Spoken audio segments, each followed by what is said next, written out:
Good evening ಮಕ್ಕಳೇ.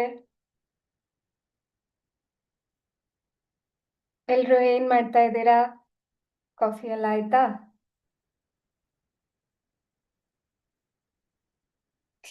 ಇವತ್ತಿನ ಕ್ಲಾಸಿಗೆ ಎಲ್ರು ರೆಡಿ ಆಗಿ ಬಂದು ಕೂತ್ಕೊಂಡಿದ್ದೀರಾ?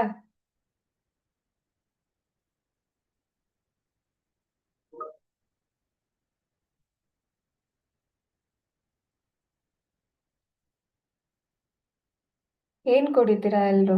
ಕಾಫಿ, ಟೀ ಹೀಗೆ ಅಲ್ವಾ ಎಲ್ರು ಕುಡಿಯೋದು? ಬೇರೆ ಏನ್ ಕುಡಿಯಲ್ಲ ಅಲ್ವಾ? ಓಕೆ, ಏನು ಕುಡಿಯೋದು ಬೇಡ. ನಾವು ನಿನ್ನಿನ ಕ್ಲಾಸಲ್ಲಿ ಏನನ್ನ ಕಲ್ತಿದ್ವಿ ನೆನ್ಪಿದ್ಯಾ?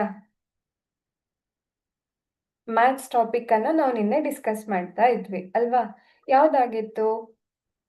What were we discussing yesterday?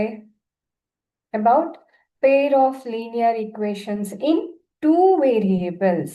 ನೀವು ಪ್ರೀವಿಯಸ್ ಇಯರ್ಸ್ ಅಲ್ಲಿ ಏನ್ ಮಾಡಿದ್ದೀರಾ? ಲೀನಿಯರ್ ಇಕ್ವೇಶನ್ ಅಂದ್ರೆ ಏನು ಅದನ್ನೆಲ್ಲ ಕಲ್ತಿದ್ದೀರಾ. ಬಟ್ ಟೂ ವೇರಿಯೇಬಲ್ಸ್ ಇದು ಹೊಸ ಕಾನ್ಸೆಪ್ಟ್ ಆಗಿತ್ತು. ಏನು ವೇರಿಯೇಬಲ್ ಅಂದ್ರೆ ಇಟ್ಸ್ ವ್ಯಾಲ್ಯೂ ಕ್ಯಾನ್ ವೇರಿ, ಅದಕ್ಕೆ ಅದನ್ನ ವೇರಿಯೇಬಲ್ ಅಂತ ಕರಿತೀವಿ ಅಲ್ವಾ? ನಾವು ಇದನ್ನ ಹಿಂದೆ ಎಲ್ಲ ಅಭ್ಯಾಸ ಮಾಡಿದೀವಿ ಅಲ್ವಾ ಮಕ್ಕಳೇ? ನೆನ್ಪಾಗ್ತಾ ಇದೆಯಾ? ನೆನ್ಪಾಗ್ತಾ ಇಲ್ವಾ ಯಾರಿಗೂ?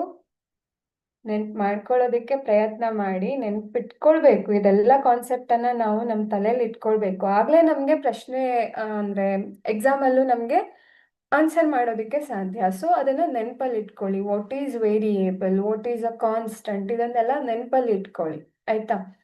ಸೊ ಟೂ ವೇರಿಯೇಬಲ್ಸ್ ಅನ್ನ ನಾವು ನಿನ್ನೆ ಕ್ಲಾಸಲ್ಲಿ ಡಿಸ್ಕಸ್ ಮಾಡಿದ್ವಿ. ಹೇಗೆ X and Y are our variables. ಅದನ್ನ ಎಕ್ಸ್ ಮತ್ತೆ ವೈ ಅನ್ನ ಇಟ್ಕೊಂಡು ನಾವು ಈಕ್ವೇಶನ್ ಅನ್ನ ಫ್ರೇಮ್ ಮಾಡ್ತಾ ಹೋಗಿದ್ವಿ, ಹೌದಾ? ಅದನ್ನ ನಾವು linear equation in two variable ಅಂತ ಕರಿತೀವಿ. Because we use X and Y, two variables are there. ನಾವು ಅದಕ್ಕೆ ಬೇರೆ ಬೇರೆ ವ್ಯಾಲ್ಯೂಸ್ ಅನ್ನ ಕೊಡ್ತಾ ಹೋಗ್ಬೋದು. We can substitute any value for both X and Y. ಗೊತ್ತಾಗ್ತಾ ಇದೆಯಾ? ನೆನ್ಪು ಮಾಡ್ಕೊಳ್ಳಿ. ನಾವು ಇದನ್ನೆಲ್ಲ ನಿನ್ನೆ ಕ್ಲಾಸಲ್ಲಿ ನಾವು ಡಿಸ್ಕಸ್ ಮಾಡಿ ಆಗಿದೆ, ಹೌದಾ? ಯಾವುದು ಹೊಸ ಕಾನ್ಸೆಪ್ಟ್ ಅಲ್ಲ ಇಲ್ಲಿ ನಾನು ಇವಾಗ ಹೇಳ್ತಾ ಇರೋದು. It's a quick revision. ನಿನ್ನೆ ನಾವೇನ್ ಕಲ್ತಿದೀವಲ್ವಾ ಅದನ್ನೇ ನಾವು ಒಂಚೂರು ನೆನ್ಪು ಮಾಡ್ಕೊಂಡು, ಬಿಕಾಸ್ ನೀವು ಪೂರ್ತಿ ಮರ್ತ್ಕೊಂಡು ಬಂದ್ಬಿಟ್ರೆ ಇವತ್ತು ನಾನು ಹೇಳೋ ಎಲ್ಲ ವಿಷಯಗಳು ಹಾಗೆ ನಮ್ಮ ತಲೆ ಮೇಲಿಂದ ಪಾಸ್ ಆಗಿ ಹೋಗ್ಬಿಡತ್ತೆ, ತಲೆ ಒಳಗಡೆ ಇರಲ್ಲ. ಅದಕ್ಕೇನೆ ಒಂದು ಕ್ವಿಕ್ ರಿವೈಸ್ ಮಾಡಿ ನಾವು ನೆಕ್ಸ್ಟ್ ಇವತ್ತಿನ ಕಾನ್ಸೆಪ್ಟಿಗೆ ಹೋಗೋಣ. ಇನ್ನು ನಾವು ನೋಡೋದಿದ್ರೆ ಏನು ಪೇರ್ ಆಫ್ ಲೀನಿಯರ್ ಇಕ್ವೇಶನ್ಗೆ ನಾವು ಸೊಲ್ಯೂಷನ್ ಅನ್ನ ಹೇಗೆ ಬರೀತಿದ್ವಿ? It will be in the solution, we write solution in the brackets. Order form ಅಲ್ಲಿ ಇರುತ್ತೆ. ಹೇಗೆ ಇರ್ತಿತ್ತು? X followed by Y. First we should write the value for X inside the bracket. We always should write the value for x, then for y, ಆಯ್ತಾ? It is the standard form. ಹಾಗೆ linear ಇಕ್ವೇಶನ್ಗೂ ಒಂದು standard form ಇತ್ತಲ್ವಾ? ನಾವು ಅದನ್ನ ಮರ್ತ್ಬಿಟ್ವಿ ಹೇಳೋದಿಕ್ಕೆ, ನೆನ್ಪಿಸ್ಕೊಳ್ಳೋದಿಕ್ಕೆ. ಏನಾಗಿತ್ತು ಅದು? Linear equation in two variables to standard form. It is ax plus by plus c is equal to 0. ಇದು linear equation in two variables to standard form, and the solution will be in the form of parenthesis. Inside that parenthesis we write x value then y value, ಆಯ್ತಾ? Solution ಅನ್ನ ನಾವು ಆ ರೀತಿಯಾಗಿ ಬರಿತೀವಿ. ಇನ್ನು ಹೇಗೆ ಒಂದು ಈಕ್ವೇಶನ್ ಕೊಟ್ರೆ ಹೇಗೆ ಸೊಲ್ಯೂಷನ್ ಫೈಂಡ್ ಔಟ್ ಮಾಡೋದು? Because there are two variables, we have to convert the first equation into linear equation in one variable form by substituting value for either of the variables. Now either x ಗೆ value ಅನ್ನ ಕೊಡಬಹುದು or y ಗೆ value ಅನ್ನ ಕೊಡಬಹುದು. then it will be linear equation in one variable form. ನಾವು ಯಾವಾಗ ಎರಡರಲ್ಲಿ ಯಾವ್ದಾದ್ರು ಒಂದು ವೇರಿಯೇಬಲ್ಗೆ ವ್ಯಾಲ್ಯೂ ಕೊಡ್ತೀವೋ ಆಗ ಅದೇನಾಗತ್ತೆ? One variable equation in one variable ಆಗತ್ತೆ. then it is very easy to find out the value of that variable alva. We learnt it, we already tried to solve many problems on that topic, so let's not go there. ನಾವು ಇವತ್ತಿನ topic ಬಗ್ಗೆ ಮಾತ್ರ discuss ಮಾಡೋಣ. ಇನ್ನು ಅದಕ್ಕೆ ಇನ್ನೊಂದು method ಅನ್ನ ನಾನು ಜಸ್ಟ್ ಇಂಟ್ರೊಡ್ಯೂಸ್ ಮಾಡಿದ್ದೆ ನಿನ್ನೆ ಕ್ಲಾಸಲ್ಲಿ ಅಲ್ವಾ. What was it? Graphical method. ತುಂಬಾ ಚೆನ್ನಾಗಿರತ್ತೆ. ಗ್ರಾಫ್ ಎಲ್ಲ ಹಾಕಿ ನಾವು ಪ್ರಾಬ್ಲಮ್ ಅನ್ನ ಸಾಲ್ವ್ ಮಾಡೋದು.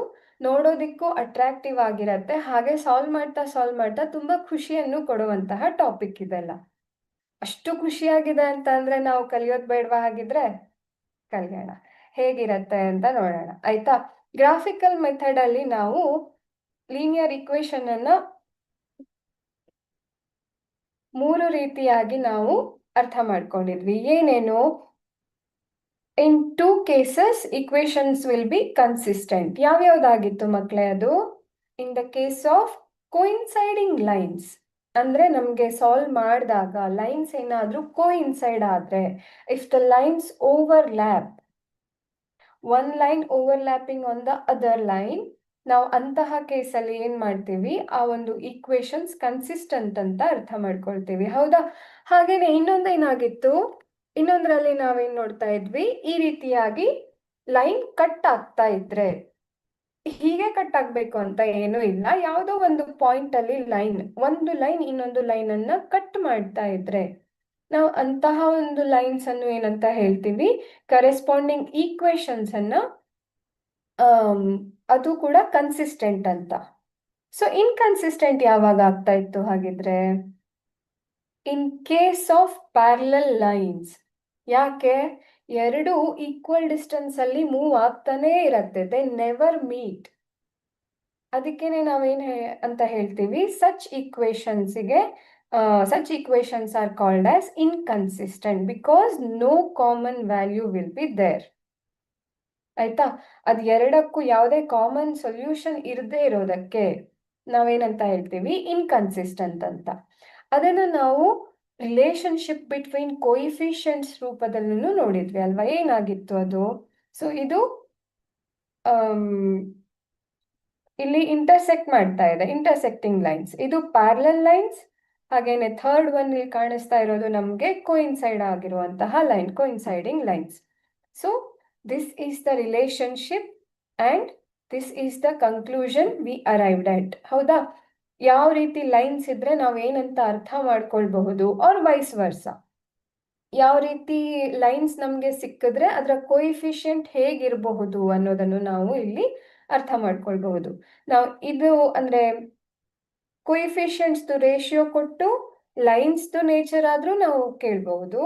ಅಂದ್ರೆ ಕ್ವೆಶ್ಚನ್ ಅಲ್ಲಿ ನಮ್ಗೆ ಕೇಳಿದ್ರೆ ಆನ್ಸರ್ ಮಾಡೋದಿಕ್ಕೆ ಸಾಧ್ಯ ಆಗತ್ತೆ. ಅಥವಾ ಈ ಒಂದು ಲೈನ್ಸ್ ನೇಚರ್ ಅನ್ನ ಕೊಟ್ಟು ಕೋಯಿಫಿಷಿಯಂಟ್ಸ್ ರೇಷಿಯೋ ಹೇಗಿರತ್ತೆ, ಅದ್ರದ್ದು ರಿಲೇಷನ್ ಏನು ಅಂತ ಕೇಳಿದ್ರೆ ನಾವು ಅದನ್ನು ಆನ್ಸರ್ ಮಾಡಬಹುದು. ಇದನ್ನ, ಈ ಒಂದು ಟೇಬಲ್ ಅನ್ನ ನಾವು ನೆನ್ಪಿಟ್ಕೊಂಡ್ರೆ ಇದು ಎರಡೇ ನಮ್ಗೆ ತುಂಬಾ ಇಂಪಾರ್ಟೆಂಟ್ ಆಗುವಂತಹ points.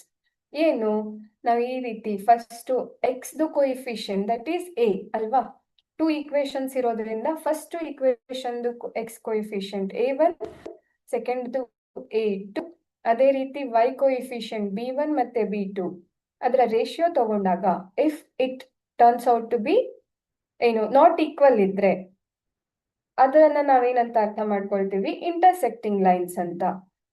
A1 by A2 is equal to B1 by B2 which is also equal to C1 by C2 ಆದ್ರೆ we can conclude that the lines are coinciding because ಮೂರು ಕೋಯಿಫಿಷಿಯಂಟ್ಸ್ ಈಕ್ವಲ್ ಇದೆ. ಹಾಗೇನೆ A1 by A2 is equal to B1 by B2 not equal to C1 by C2 ಆದ್ರೆ parallel lines. ಇದಿಷ್ಟನ್ನು ನಾವು ನಿನ್ನೆ class ಅಲ್ಲಿ discuss ಮಾಡಿದ್ದೀವಿ. ಸೊ ಈ ಗ್ರಾಫಿಕಲಿ ನಾವು ಹೇಗೆ ಫೈಂಡ್ ಔಟ್ ಮಾಡೋದು ಅಂತ ಅಂದ್ರೆ, ಇಲ್ಲಿ ಯಾವುದೇ ಒಂದು ಸ್ಪೆಸಿಫಿಕ್ ವ್ಯಾಲ್ಯೂ ಅಂತ ಇಲ್ಲ, ನಾವು ಜಸ್ಟ್ ಅಸ್ಯೂಮ್ ಮಾಡ್ಕೋಬೇಕು. We have to assume some values for variable X. ಆಯ್ತಾ? ಸೊ ಇಲ್ಲಿ ಈಕ್ವೇಶನ್ಸ್ ಎರಡು ಕಾಣಿಸ್ತಾ ಇದೆ ಅಲ್ವಾ ಮಕ್ಕಳೇ ನಿಮ್ಗೆ. X plus 3y is equal to 6, 2x minus 3y is equal to 12. ನಾವು ನಿನ್ನೆ ಇದನ್ನ ಸ್ವಲ್ಪ ಸಾಲ್ವ್ ಮಾಡಿದ್ವಿ. ಹೇಗೆ? First we have to convert this equation in the form of slope intercept form. ಯಾವ್ದಾಗಿತ್ತು ಸ್ಲೋಪ್ ಇಂಟರ್ಸೆಪ್ಟ್ ಫಾರ್ಮ್? ಅದು it is y is equal to mx plus c. ಹೌದಾ? ಯಾವುದೇ ಈಕ್ವೇಶನ್ ಕೊಟ್ರು ನಾವು ಅದನ್ನ ಇದೇ ರೀತಿಯಾಗಿ ಬರ್ಕೋಬೇಕು. ಆಯ್ತಾ? then we have to start giving value for x. We will get corresponding value for y. So ಈಗ ಎಕ್ಸಿಗೆ ನಾವು ಒಂದು 0 ಕೊಡೋಣ. 0 ಕೊಟ್ಟಾಗ ಈ ಈಕ್ವೇಶನ್ ಅನ್ನ ನಾವು ಸ್ಲೋಪ್ ಇಂಟರ್ಸೆಪ್ಟ್ ಫಾರ್ಮ್ ಅಲ್ಲಿ ಬರ್ಕೊಂಡ್ರೆ ಹೇಗಾಗತ್ತೆ? ಇದನ್ನು ನಾವು ನಿನ್ನೆ ನೋಡಿದ್ವಿ ಅಲ್ವಾ ಮಕ್ಳೇ? 6 minus x divided by 3. So ಇದು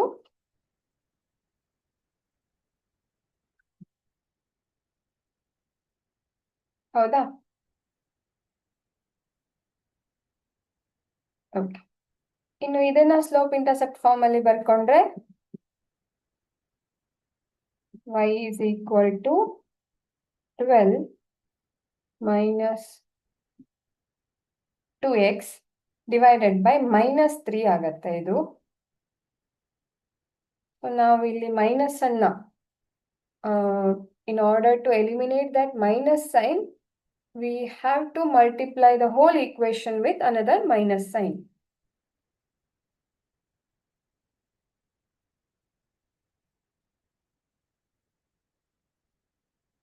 ಸೊ ಇಲ್ಲಿ ಮೈನಸ್ ಇಂದ ಮಲ್ಟಿಪ್ಲೈ ಮಾಡಿದಾಗ ಏನಾಗತ್ತೆ ನಮ್ಗೆ?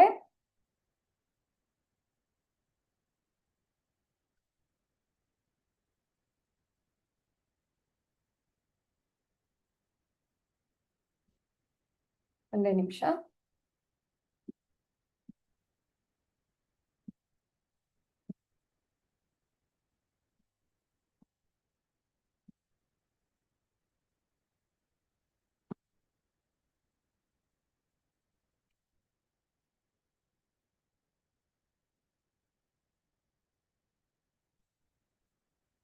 ಇಲ್ಲಿ ಫಸ್ಟ್ ಈ ರೀತಿಯಾಗಿ ಇಕ್ವೇಶನ್ ಸಿಗತ್ತೆ ಅಲ್ವಾ?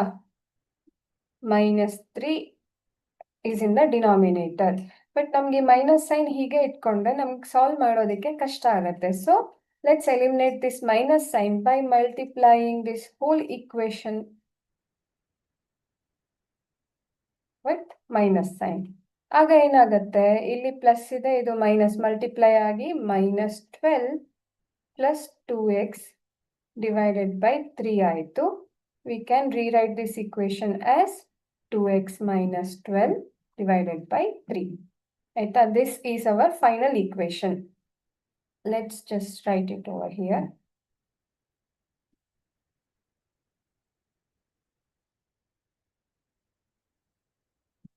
ಇಲ್ಲಿ ಹೇಗೆ ಮೈನಸ್ ಸೈನ್ ಅನ್ನ ಎಲಿಮಿನೇಟ್ ಮಾಡೋದು ಅದ್ರ ಬಗ್ಗೆನೂ ನೀವು ಪ್ರಾಕ್ಟೀಸ್ ಮಾಡಿ. ಇನ್ನೂ ಹೆಚ್ಚು ಪ್ರಾಕ್ಟೀಸ್ ಮಾಡಿದ್ರೆ ನಿಮ್ಗೆ ಈಸಿ ಆಗ್ತಾ ಹೋಗುತ್ತೆ. ಆಯ್ತಾ? ಇಲ್ಲೆಲ್ಲ y is equal to ಇದನ್ನ ಹೀಗೆ ಇಡ್ತೀನಿ. ಸೊ ಈಗ ಇಲ್ಲಿ ಒಂದು 0 ಕೊಟ್ಟಾಗ ಇಲ್ಲೇನಾಗತ್ತೆ? 6 minus 0 by 3 ಆಯ್ತು. ಹೌದಾ? ಸೊ 6 by 3 ಆಯ್ತು. y ವ್ಯಾಲ್ಯೂ ಏನ್ ಬರುತ್ತೆ ನಮ್ಗೆ? 2 ಬಂತು ಅಲ್ವಾ? ನೆಕ್ಸ್ಟು 3 ಅನ್ನ ಕೊಡೋಣ.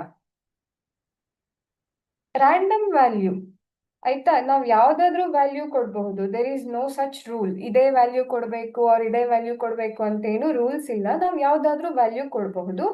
ನಾವು ಈ ರೀತಿ ಚೂಸ್ ಮಾಡೋವಾಗ ಸ್ವಲ್ಪ ಈಕ್ವೇಶನ್ ಸಿಂಪಲ್ ಆಗಿ ಈ ರೀತಿ ನಮ್ಗೆ ಒಂದು ಪಾಯಿಂಟ್ಸ್ ಈಸಿಯಾಗಿ ಸಿಗೋ ತರ ನಮ್ ನೋಡಿದಾಗ್ಲೇ ಗೊತ್ತಾಗತ್ತೆ. ಇವಾಗ 6 ಇಂದ -3 ಮಾಡಿದ್ರೆ V will get 3. 3 divided by 3 ಏನಾಗತ್ತೆ? 1 ಆಗತ್ತೆ. ಹೌದಾ? ಸೊ ಈ ರೀತಿ ಈಸಿ ಕ್ಯಾಲ್ಕ್ಯುಲೇಷನ್ ಅನ್ನ ಟ್ರಯಲ್ ಅಂಡ್ ಎರರ್ ಮೆಥಡ್ ಆದ್ರೂ ಮಾಡಬಹುದು. ಮಾಡಿ ನಾವು ಕೋಆರ್ಡಿನೇಟ್ಸ್ ಅನ್ನ ಫೈಂಡ್ ಔಟ್ ಮಾಡುವುದು. ನೆಕ್ಸ್ಟ್ ಇನ್ನು 6 ಕೊಟ್ರೆ ಆಗ ಏನಾಗತ್ತೆ? 6 minus 6 ಹೌದಾ? ಡಿವೈಡೆಡ್ ಬೈ 3 ಆಯ್ತು. ಮಾಡಿ ತೋರಿಸ್ಲಾ ಇದನ್ನ ನಾನು? ಒಂದೇ ನಿಮಿಷ ಇರಿ. ಫಸ್ಟ್ ಇಲ್ಲಿ ಎಕ್ಸ್ ವ್ಯಾಲ್ಯೂಸ್ ಡಿಫ್ರೆಂಟ್ ವ್ಯಾಲ್ಯೂಸ್ ಇದ್ದಾಗ ಯಾವ್ಯಾವುದು? 0, 3 ಮತ್ತೆ 6. y ಈಕ್ವೇಶನ್ ಏನಿತ್ತು ನಮ್ಗೆ? 6 minus x divided by 3 ಅಂತ ಇತ್ತು. ಹೌದಾ? ಸೊ ಫಸ್ಟ್ 0 ಸಬ್ಸ್ಟಿಟ್ಯೂಟ್ ಮಾಡಿದಾಗ ಏನಾಗುತ್ತೆ? 6 minus 0 divided by 3 ಆಗತ್ತೆ.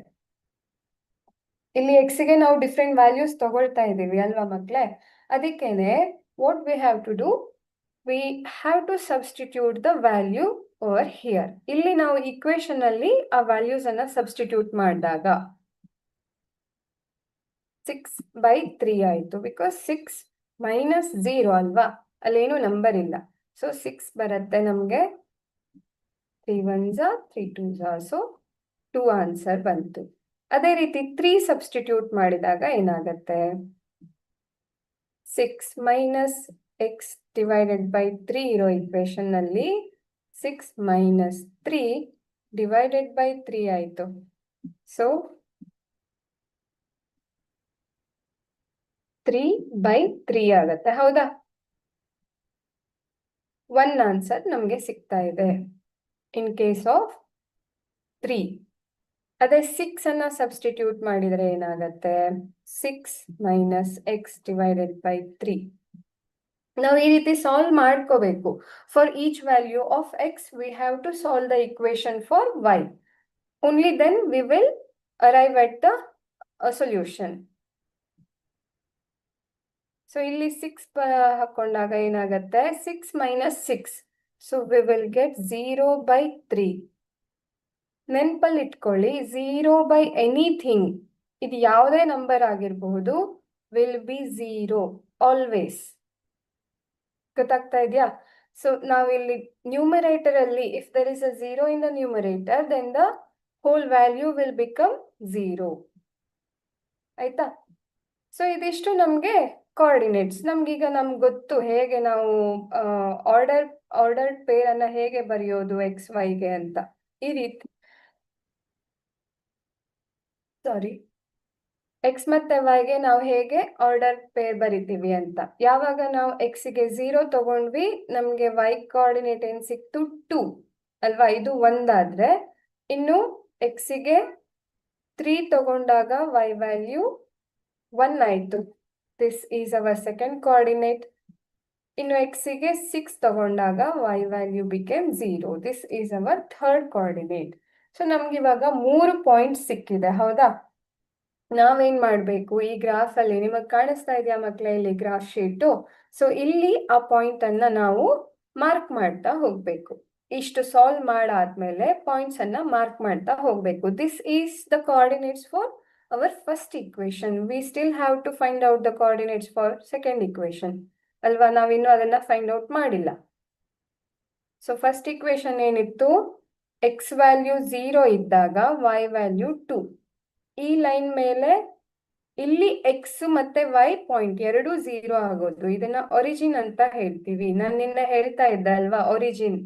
Because at this point both X and y value will be 0. So ಇದು ಒರಿಜಿನ್. ಇಲ್ಲಿಂದ ನಾವು ವೈ ಕೋಆರ್ಡಿನೇಟ್, ಇದು ವೈ ಆಕ್ಸಿಸ್, ಹೌದಾ?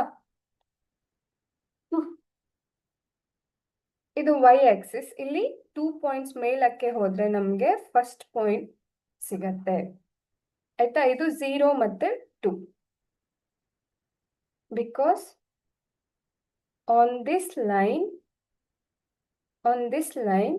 at every point x value will be 0, ಆಯ್ತಾ? But y value will vary, ಹೌದಾ? y value ಈ ತರ -1 ಇದೆ, 4 ಇದೆ, ಮೇಲಕ್ಕೆ ಹೋದಾಗೆ ಪಾಸಿಟಿವ್ ವ್ಯಾಲ್ಯೂಸ್ ಇದೆ. As we move downwards V will get negative values. ಇಲ್ಲಿ 0 ಮತ್ತೆ ಇದು 2 ಕಾಣಿಸ್ತಾ ಇದೆಯಾ ಮಕ್ಕಳೇ ಎಲ್ರಿಗೂ? ಇದು ಫಸ್ಟ್ ಪಾಯಿಂಟ್ ಆಯ್ತು. ಇನ್ನು 3 ಇದ್ದಾಗ x3 ಇದೆ, ಹೌದಾ? ಇಲ್ಲಿ x3 ಇದೆ, ಕಾಣಿಸ್ತಾ ಇದೆಯಾ ಇದು ಈ ಪಾಯಿಂಟ್? ಬಟ್ y ವ್ಯಾಲ್ಯೂ ಏನಿತ್ತು? 1 ಇತ್ತು, ಹೌದಾ? ಸೊ ಇಲ್ಲಿ ಇದು y ವ್ಯಾಲ್ಯೂ 1 ಇದೆ, x ವ್ಯಾಲ್ಯೂ 3 ಇದೆ. So this is our second point. ಅದೇ ರೀತಿ ಥರ್ಡ್ ಏನಾಗತ್ತೆ? 6 ಇದ್ದಾಗ ಎಕ್ಸ್ ವ್ಯಾಲ್ಯೂ 6 ಇದ್ದಾಗ ವೈ ವ್ಯಾಲ್ಯೂ ಏನಾಗತ್ತೆ? 0. ನಾನು ಆಗ್ಲೇ ಹೇಳಿದೆ, over this line, over this axis, y axis, at every point x value will be 0. Likewise, on this line, at every point y value will be 0. ನಮಗೆ ಈ line ಮೇಲೆ ಯಾವುದೇ point ಅಲ್ಲಿ ತಗೊಂಡ್ರು y ವ್ಯಾಲ್ಯೂ 0ನೇ ಇರುತ್ತೆ. ಸೊ ನಮಗೆ third point ಎಲ್ಲಿ ಸಿಗತ್ತೆ? ಇಲ್ಲಿ ನಮಗೆ ಥರ್ಡ್ ಪಾಯಿಂಟ್ ಸಿಗ್ತಾ ಇರತ್ತೆ, ಕಾಣಿಸ್ತಾ ಇದೆಯಾ? ಸೊ ಇಲ್ಲಿ 3 ಪಾಯಿಂಟ್ ಹೀಗೆ ಸಿಕ್ಕಾಗ ನಾವು ಈ ಲೈನ್ಸ್ ಅನ್ನ, ಡಾಟ್ಸ್ ಅನ್ನ ಕನೆಕ್ಟ್ ಮಾಡುವಂತಹ ಲೈನ್ ಅನ್ನ ಹೀಗೆ ಡ್ರಾ ಮಾಡಬೇಕು. ಅಯ್ಯೋ,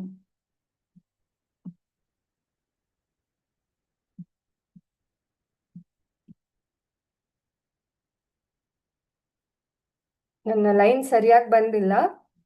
ನಾನು ಎಕ್ಸಾಕ್ಟ್ ಗ್ರಾಫನ್ನು ಮತ್ತೆ ತೋರಿಸ್ತೀನಿ ನಿಮಗೆ.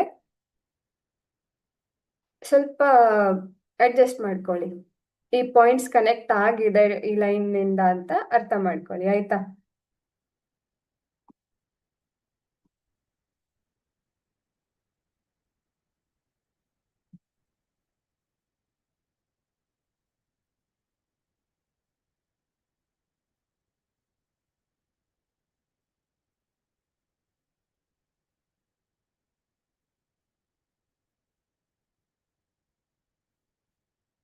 ಈಗ ಇನ್ನು ಈಕ್ವೇಶನ್ 2ನ ಸಾಲ್ವ್ ಮಾಡೋದಿದ್ರೆ ಹೇಗೆ ಸಿಗತ್ತೆ ನೋಡೋಣ. ನಾವಿವಾಗ ಫಸ್ಟ್ ಈಕ್ವೇಶನ್ ಅನ್ನ ಸಾಲ್ವ್ ಮಾಡಿದ್ವಿ ಅಲ್ವಾ ಮಕ್ಕಳೇ? ಅದೇ ಥರ ಇಲ್ಲಿ ಸೆಕೆಂಡ್ ಈಕ್ವೇಶನ್ ಅನ್ನು ಕೂಡ ನಾವು ಸಾಲ್ವ್ ಮಾಡ್ತಾ ಹೋಗ್ಬೇಕು. ಸಾಲ್ವ್ ಮಾಡಿದಾಗ ನಮಗೆ ಫಸ್ಟ್ ನಾವೇನ್ ಮಾಡಬಹುದು, ಎಕ್ಸ್ಗೆ ಯಾವ್ಯಾವ ವ್ಯಾಲ್ಯೂಸ್ ಅನ್ನ ತಗೊಳ್ಬಹುದು ಅಂತ ಅಂದ್ರೆ, ಒಂದು 0 ತಗೊಂಡಾಗ ಏನಾಗತ್ತೆ ಮತ್ತೆ solve ಮಾಡೋಣವಾ?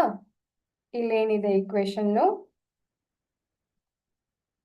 y is equal to 2x minus 12 divided by 3. ಹೌದಾ? y is equal to 2x minus 12 divided by 3 ಅಂತ ಇತ್ತು.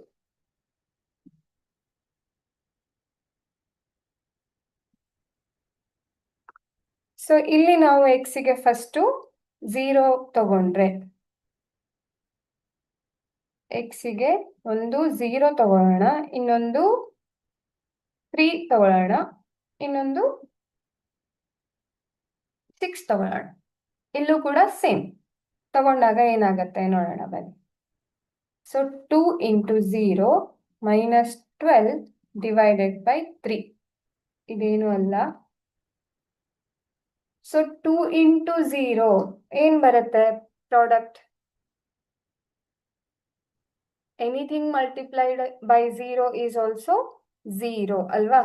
ಸೊ 0 minus 12 divided by 3 ಅಂತಂದ್ರೆ minus 12 divided by 3 ಆಯ್ತು. ಇಲ್ಲಿ 3 1s 3 4s, ಬಟ್ ಇಲ್ಲಿ ಮೈನಸ್ ಸೈನ್ ಇದೆ. We cannot ignore that sign. We should not. So ಯಾವಾಗ ಎಕ್ಸ್ಗೆ 0 ತಗೊಂಡ್ವಿ, y ಕೋಆರ್ಡಿನೇಟ್ ಏನ್ ಬಂತು -4. ಅದೇ ಎಕ್ಸ್ಗೆ 3 ತಗೊಂಡಾಗ ಏನಾಗುತ್ತೆ? 2 into 3 minus 12 divided by 3. ಹೌದಾ? 6 minus 12 divided by 3 ಬಂತು. ಇಲ್ಲಿ +6 ಇದೆ, ಇದು -12 ಇದೆ. ಸೊ ಸಬ್ಟ್ರಾಕ್ಟ್ ಆಗತ್ತೆ, ಆದ್ರೆ ದೊಡ್ಡ ನಂಬರ್ ಹಿಂದೆ ಇರುವಂತಹ ಸೈನ್ ಅನ್ನ ನಾವು ಕ್ಯಾರಿ ಮಾಡ್ತೀವಿ. ಅದಕ್ಕೆ ಏನ್ ನಮ್ಗೆ ಸೈನ್ ಏನ್ ಸಿಗತ್ತೆ? -6. 12 ಇಂದ 6 ಅನ್ನ ಮೈನಸ್ ಮಾಡಿದ್ರೆ 6 ಬಂತು, but greater number is carrying this minus sign, so we will write minus sign here. ಈಗ ಆನ್ಸರ್ ನಮ್ಗೆ ಏನ್ ಸಿಕ್ಕಿದ್ದು? -2 ಅಲ್ವಾ? ಸೈನ್ ಬಗ್ಗೆ ನಿಮ್ಗೆ ಸರಿಯಾದಂತಹ ಒಂದು ನಾಲೆಡ್ಜ್ ಮತ್ತೆ ನೆನಪಿಟ್ಕೊಳ್ಳೋದು ಎರಡು ಇಂಪಾರ್ಟೆಂಟ್ ಮಕ್ಕಳೇ. ಅದನ್ನ ಮರಿಬೇಡಿ, ಸೈನ್ ಅನ್ನ ಯಾವತ್ತೂ ಮರಿಬಾರ್ದು. ಸೊ ಈಗ third point. So 6 2s are 12 ಆಯ್ತು. ನಾವು ಲಾಸ್ಟ್ ಇಕ್ವೇಶನ್ ಅಲ್ಲೂ ನೋಡಿದ್ವಿ ಅಲ್ವಾ, ಈ ರೀತಿ ನ್ಯೂಮರೇಟರ್ 0 ಆಗ್ತಾ ಇತ್ತು. ಆಗ ಏನಾಗತ್ತೆ? Whole answer will become 0. So ಇಲ್ಲಿ ನಮ್ಗೆ 3 ಪಾಯಿಂಟ್ಸ್ ಏನೇನ್ ಸಿಕ್ಕಿದ್ದು? -4 -2 0. ಸೊ ಯಾವ್ಯಾವಾಗ 0 ತಗೊಂಡ್ವಿ, 3 ಮತ್ತೆ 6 ತಗೊಂಡಾಗ 0 ಆಯ್ತು. 3 ತಗೊಂಡಾಗ -2 ಸಿಕ್ತು, 0 ತಗೊಂಡಾಗ -4 ಅಲ್ವಾ? ಸೊ ಇದು ಕೋಆರ್ಡಿನೇಟ್ಸ್ ಫಾರ್ ಸೆಕೆಂಡ್ ಈಕ್ವೇಶನ್. ಇದನ್ನ ಗ್ರಾಫ್ ಅಲ್ಲಿ ಪಾಯಿಂಟ್ ಮಾಡ್ತಾ ಮಾರ್ಕ್ ಮಾಡ್ತಾ ಹೋದ್ರೆ, ಎಕ್ಸ್ ವ್ಯಾಲ್ಯೂ 0 ಇದ್ದಾಗ y ಏನಾಗಿತ್ತು? -4. ಇದು 0 ಹೌದಾ? x 0 ಇದೆ, y ವ್ಯಾಲ್ಯೂ ಏನಾಗ್ತಾ ಇದೆ -4 ಇದೆ. ಸೊ ಇಲ್ಲಿ ಬಂತು. ಇದು y ಆಕ್ಸಿಸ್. ಇದೇನು ಮೇಲಿಂದ ಕೆಳವರೆಗೆ ಹೀಗೆ ಇದೆಯಲ್ಲ, ಇದು y ಆಕ್ಸಿಸ್. ಗೊತ್ತಿದೆ ಅಲ್ವಾ ಮಕ್ಕಳೇ? ಹಾಗೆ ಇದೇನಿದೆ, ಇದು x ಆಕ್ಸಿಸ್. ಸೊ x 0 ಇದ್ದಾಗ y -4 ಬಂತು. x 3 ಇದ್ದಾಗ y ಏನಾಯ್ತು -2 ಇತ್ತು. ಹೌದಾ? ಅದೇ x 6 ಇದ್ದಾಗ y 0. ಸೊ ಈಗ ನಾವು ಸೆಕೆಂಡ್ ಲೈನ್ ಅನ್ನು ಹೀಗೆ ಡ್ರಾ ಮಾಡಿದ್ರೆ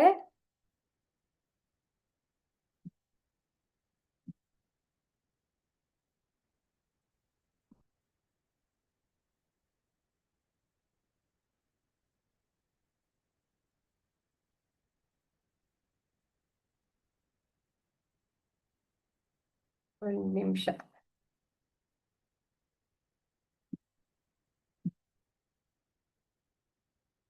ಇದು ಸೆಕೆಂಡ್ ಪಾಯಿಂಟ್ ಆಗಿತ್ತು. ನೀವು ನೋಡ್ಬಹುದು ಇದೆರಡು ಲೈನು ಕಟ್ ಆಗ್ತಾ ಇದೆ. ಎಲ್ಲಿ? At point 6. ಹೌದಾ? ಈ ಪಾಯಿಂಟ್ ಅಲ್ಲಿ ಕಟ್ ಆಗ್ತಾ ಇದೆ. So we already studied that intersecting lines will have single solution.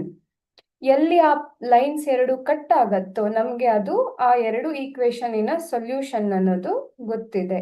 So we can conclude that solution for these two equation is 0 and 6. That is value for x and y.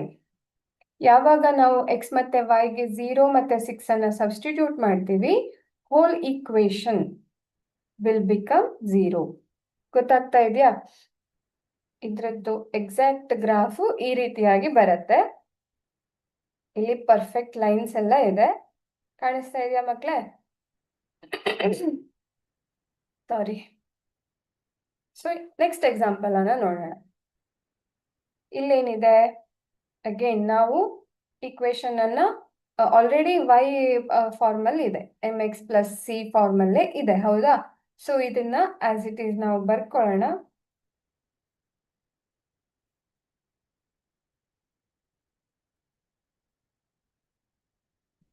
(4x - 4). First equation is this one.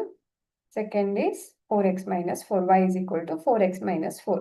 Let's try to solve this. First equation ಅಲ್ಲಿ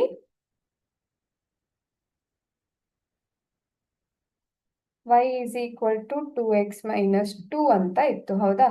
So let's take x value as 0, 2, 4 or 3 ಯಾವ್ದಾದ್ರು ತಗೊಳ್ಬಹುದು, random value. 2 into 0 minus 2. 2 minus 2. So ಏನಾಯ್ತು? x value 0 ತಗೊಂಡಾಗ y value ಕೂಡ 0 ಆಯ್ತು. ಅದೇ ತರ y is equal to 2 into 2 minus 4 ಅಂದ್ರೆ ಸೆಕೆಂಡ್ ವ್ಯಾಲ್ಯೂ. ಅದನ್ನ ಸಬ್ಸ್ಟಿಟ್ಯೂಟ್ ಮಾಡಿದಾಗ 4 ಇದು 2 minus 2. ಹೌದಾ? So we will get 2 as the answer. ಇನ್ನು ಥರ್ಡ್ ಒನ್ ಅಲ್ಲಿ we will substitute the value 4. So ಇಲ್ಲೇನಾಗತ್ತೆ?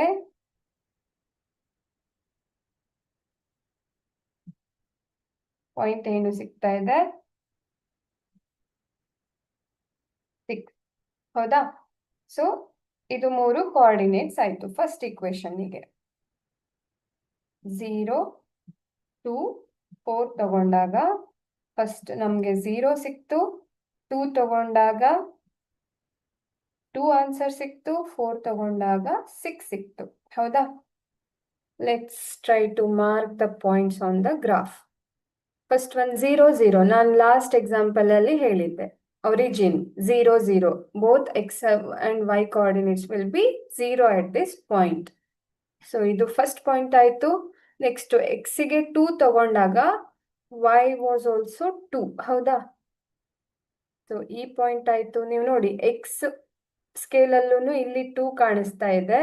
But sorry, X scale ಅಲ್ಲಿ ಇಲ್ಲಿ 2 ಕಾಣಿಸ್ತಾ ಇದೆ, ವೈ ಸ್ಕೇಲ್ ಅಲ್ಲೂ ಕೂಡ ಇಲ್ಲಿ 2 ಕಾಣಿಸ್ತಾ ಇದೆ. ನಾವು ಲೈನ್ ಅನ್ನ ಡ್ರಾ ಮಾಡಿದ್ರೆ ಅದು ಎಕ್ಸ್ ಮತ್ತೆ ವೈ ಕೋಆರ್ಡಿನೇಟ್ಸ್ ಅನ್ನ ಹೀಗೆ ಮೀಟ್ ಮಾಡುತ್ತೆ, ಹೌದಾ? ಸೊ ಇದು ನಮ್ಮ ಪಾಯಿಂಟ್ ಆಗಿರುತ್ತೆ. 2, 2 ಪಾಯಿಂಟ್ ಅನ್ನ ನಾವು ಹೀಗೆ ಮಾರ್ಕ್ ಮಾಡೋದು.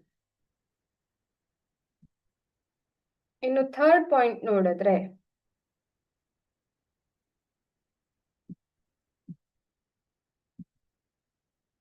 ಎಕ್ಸ್ ವ್ಯಾಲ್ಯೂ 4 ಇದ್ದಾಗ ವೈ ವ್ಯಾಲ್ಯೂ 6 ಇತ್ತು. ಸೊ ಇಲ್ಲಿ ಎಕ್ಸ್ ವ್ಯಾಲ್ಯೂ 4 ಇದೆ, ಬಟ್ ವೈ ವ್ಯಾಲ್ಯೂ 6 ಇಲ್ಲಿ ಕಾಣಿಸ್ತಾ ಇದೆ, ಹೌದಾ? ಸೊ ನಾವು ಅಲ್ಲಿಂದ ಇಲ್ಲಿ ಹೀಗೆ ಬರಬೇಕು. ಇಲ್ಲಿ ನಮ್ಮ ಥರ್ಡ್ ಪಾಯಿಂಟ್ ಸಿಗತ್ತೆ. ನಾನು ಆಗ್ಲೇ ಹಾಕಿದ ತರ ಲೈನ್ ಅನ್ನ ಡ್ರಾ ಮಾಡಿದ್ರೆ ವೈ 6 ಇದೆ, ಹಾಗೆ ಎಕ್ಸ್ 4 ಇದೆ, ಹೌದಾ? ಈ ರೀತಿ ನಾವು ಪಾಯಿಂಟ್ಸ್ ಅನ್ನು ಡ್ರಾ ಮಾಡ್ಕೊಳ್ಳೋದು. ಇನ್ನು ನೆಕ್ಸ್ಟ್ ನೋಡಿದ್ರೆ ಇದಕ್ಕೂ 0, 2, 4 ಅನ್ನೇ ಕೊಡೋಣ. ಸೊ ಅಲ್ಲೇನಾಗ್ತಾ ಇದೆ, y is equal to 4x minus 4 is the second equation. x value 0, 2 ಮತ್ತೆ 4 ತಗೊಂಡಿದೀವಿ, ಹೌದಾ? ಅದನ್ನ ಸಬ್ಸ್ಟಿಟ್ಯೂಟ್ ಮಾಡ್ತಾ ಹೋದ್ರೆ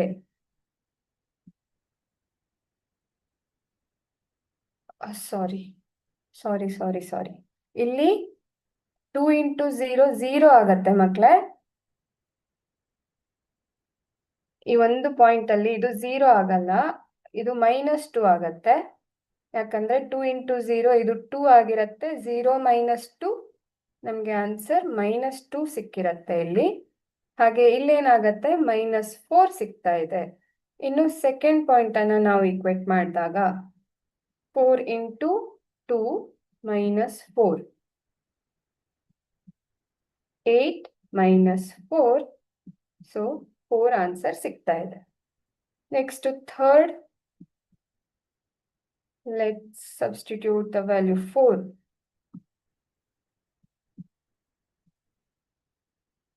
So 4 4s are 16 ಆಯ್ತು, -4, ಸೊ ಇದೇನಾಯ್ತು 12 ಆಯ್ತಾ? ಸೊ 12, 4 ಮತ್ತೆ -4 ಕೋಆರ್ಡಿನೇಟ್ಸ್ ನಮ್ದು 0, 2, 4 ಬಂದಾಗ.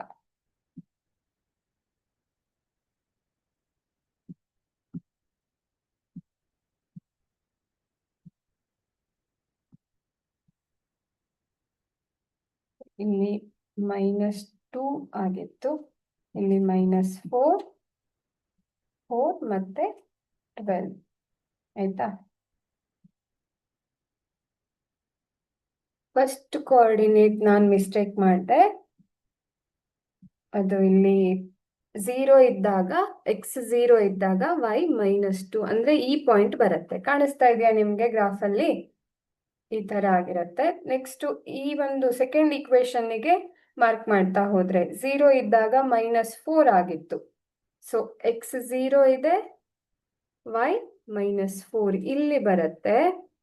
ನೆಕ್ಸ್ಟ್ ಎಕ್ಸ್ ವ್ಯಾಲ್ಯೂ 2 ಇದ್ದಾಗ ವೈ ವ್ಯಾಲ್ಯೂ 4, ಎಕ್ಸ್ ವ್ಯಾಲ್ಯೂ 2 ಇದ್ದಾಗ ವೈ ವ್ಯಾಲ್ಯೂ 4 ಇತ್ತು. ಸೊ ಇಲ್ಲಿ ಬರುತ್ತೆ ನಮ್ಮ ಸೆಕೆಂಡ್ ಪಾಯಿಂಟ್. ನಾವು ಇದಕ್ಕೆ ಫಸ್ಟ್ ಲೈನ್ ಅನ್ನ ಡ್ರಾ ಮಾಡ್ಕೊಬಿಡೋಣ.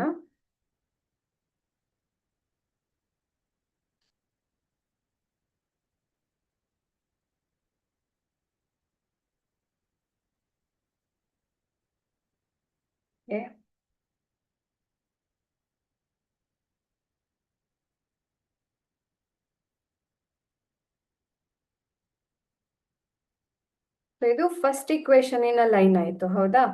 ಸೊ ಸೆಕೆಂಡ್ ಇಕ್ವೇಶನ್ದು ಒಂದು ಪಾಯಿಂಟ್ ಇಲ್ಲಿದೆ, ಇನ್ನೊಂದು ಪಾಯಿಂಟ್ ಇಲ್ಲಿದೆ. ನೆಕ್ಸ್ಟ್ 4 ಇದ್ದಾಗ 12, ಇಲ್ಲಿ ಎಕ್ಸ್ ವ್ಯಾಲ್ಯೂ 4 ಇದೆ, 12 ಎಲ್ಲಿದೆ ನಮ್ಗೆ? ಇಲ್ಲಿ ಕಾಣಿಸ್ತಾ ಇದೆ, ಹೌದಾ? ನಾನು ಪಾಯಿಂಟ್ಸ್ ಹಾಕ್ತಾ ಇರೋದು ಕಾಣಿಸ್ತಾ ಇದೆ ಅಲ್ವಾ ಮಕ್ಳೇ? ಸೊ ನಾವು ಇದನ್ನು ಲೈನ್ ಅನ್ನ ಹೀಗೆ ಡ್ರಾ ಮಾಡಿದಾಗ ಅದೇನಾಗತ್ತೆ, ಇಲ್ಲಿ ಯಾವುದೋ ಪಾಯಿಂಟ್ ಅಲ್ಲಿ ಕಟ್ ಆಗ್ತಾ ಇದೆ, ಹೌದಾ? ಇದು ನಮ್ಮ ಸೊಲ್ಯೂಷನ್ ಪಾಯಿಂಟ್ ಆಗಿರತ್ತೆ. ಇಲ್ಲಿ ಎಲ್ಲಿ ಕಟ್ ಆಗತ್ತೋ ಅದು ನಮ್ಮ ಸೊಲ್ಯೂಷನ್ ಪಾಯಿಂಟ್ಸ್ ಆಗ್ತಾ ಇರತ್ತೆ. ಬಟ್ ಇಲ್ಲಿ ನಾವು ಏನ್ ನೋಡಬಹುದು, the lines are intersecting. So the equations are consistent as well as the equations will have unique value.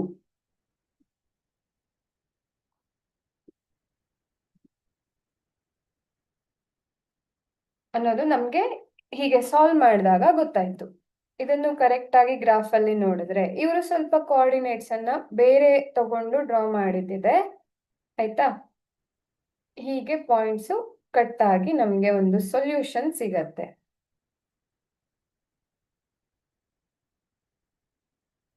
ಇಲ್ಲಿ ಎಕ್ಸಿಗೆ 0 ಮತ್ತೆ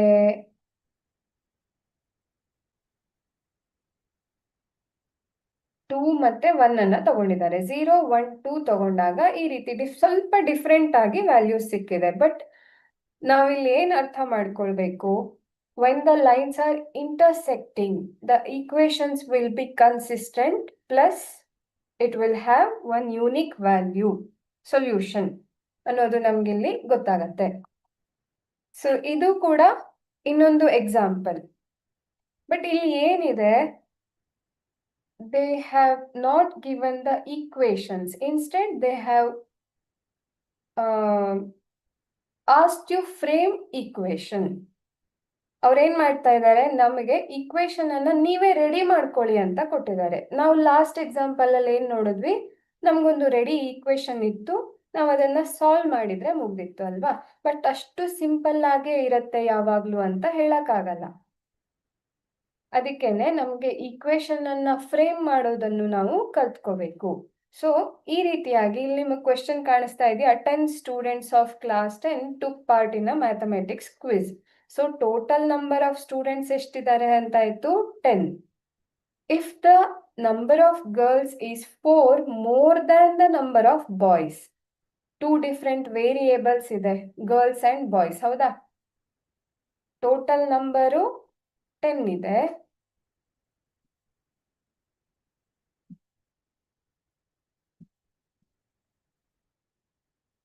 ಟೂ ವೇರಿಯೇಬಲ್ಸ್ ಯಾವ್ಯಾವುದು? 2 variables girls and boys. Because we don't know the exact number, that's why we consider these as variables ಆಯ್ತಾ. But ಅಲ್ಲಿ ಏನ್ ಹೇಳ್ತಾ ಇದ್ದಾರೆ, number of girls is 4 more than the number of boys. Then find the number of boys and girls who took part in the quiz ಅಂತ ಕೇಳ್ತಾ ಇದ್ದಾರೆ. ನಮಗೆ ಇವಾಗ ಗೊತ್ತು 2 ವೇರಿಯೇಬಲ್ಸ್ ಯಾವುದು, ಗರ್ಲ್ಸ್ ಮತ್ತೆ ಬಾಯ್ಸ್. ಈಸಿಯಾಗಿ ನಾವು ಗರ್ಲ್ಸ್ ಅನ್ನ ಎಕ್ಸ್ ವೇರಿಯೇಬಲ್ ಅಂತ ಕನ್ಸಿಡರ್ ಮಾಡಿದ್ರೆ ಬಾಯ್ಸಿಗೆ ವೈ ಅಂತ ಕೊಡೋಣ. So let's just focus on the first statement. ಏನ್ ಹೇಳ್ತಾ ಇದೆ first statement, 10 students of class 10 took part in the mathematics quiz. So girls number ಎಷ್ಟೇ ಇರಲಿ, ಬಾಯ್ಸ್ ನಂಬರ್ ಎಷ್ಟೇ ಇರಲಿ, ಟೋಟಲ್ ಆಗಿ 10 ಜನ ಪಾರ್ಟಿಸಿಪೇಟ್ ಮಾಡ್ತಾ ಇದ್ದಾರೆ ಅಂತ ಆಯ್ತು. So can I right the first equation as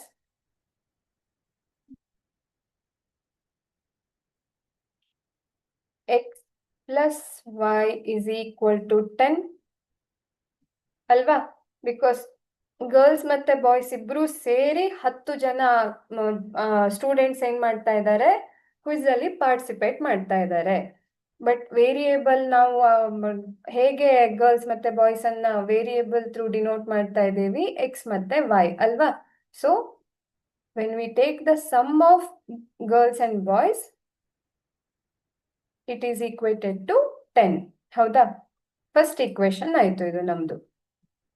ಹೇಗೆ ಇಕ್ವೇಶನ್ ಅನ್ನ ಫ್ರೇಮ್ ಮಾಡೋದು ಅನ್ನೋದನ್ನ ನೀವು ನೋಡಿ ಇಲ್ಲಿ ಕಲ್ತ್ಕೋಬೇಕು. ಅದನ್ನು ಕೂಡ ಕ್ವೆಶನ್ಸ್ ಈ ತರ ಇರೋದು ಜಾಸ್ತಿ, ಲಾಂಗ್ ಆನ್ಸರ್ ಟೈಪ್ ಕ್ವೆಶನ್ಸ್ ಇದೆಲ್ಲ. ನಾವೇ ಇಕ್ವೇಶನ್ ಅನ್ನ ಫ್ರೇಮ್ ಮಾಡಿ then we have to solve the equations. ಇನ್ನು ಇದು ಫಸ್ಟ್ ಇಕ್ವೇಶನ್ ಆಯ್ತು. But we are dealing with pair of equations, ಹೌದಾ. We still have to frame one more equation. ಎಲ್ಲಿದೆ ಅದು one more equation?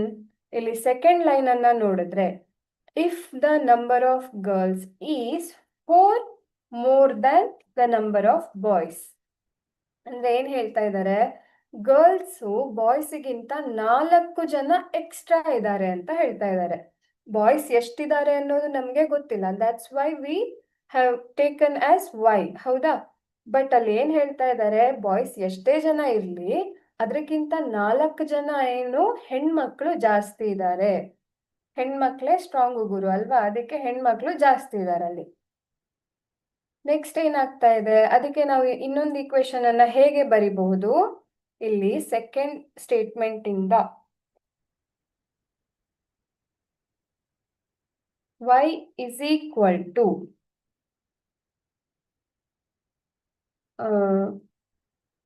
x is equal to,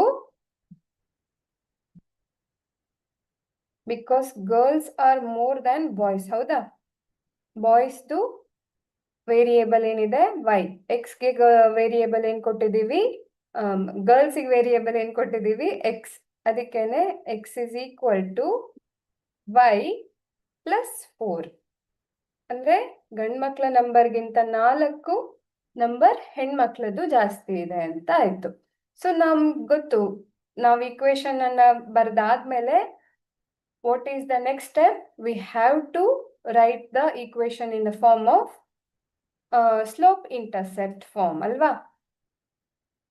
slope intercept form ಅಲ್ಲಿ ನಾವು equation ಅನ್ನ ಬರ್ದಾಗ ಇಲ್ಲಿ ನಿಮ್ಗೆ ರೆಡಿ ಇಕ್ವೇಶನ್ ಇದೆ, ಹಾಗೇನೆ ಸೊಲ್ಯೂಷನ್ ಕೂಡ ರೆಡಿ ಇದೆ. ನಾನು ಮತ್ತೆ ಇದನ್ನ ಸಾಲ್ವ್ ಮಾಡಲ್ಲ, ನಾವು ಲಾಸ್ಟ್ ಎಕ್ಸಾಂಪಲ್ಸ್ 2 ಎಕ್ಸಾಂಪಲ್ಸ್ ನೋಡಿದ್ವಿ ಅಲ್ವಾ ಮಕ್ಳೇ, ಅದೇ ರೀತಿ ಎಕ್ಸ್ ವ್ಯಾಲ್ಯೂ ಸಬ್ಸ್ಟಿಟ್ಯೂಟ್ ಮಾಡ್ತಾ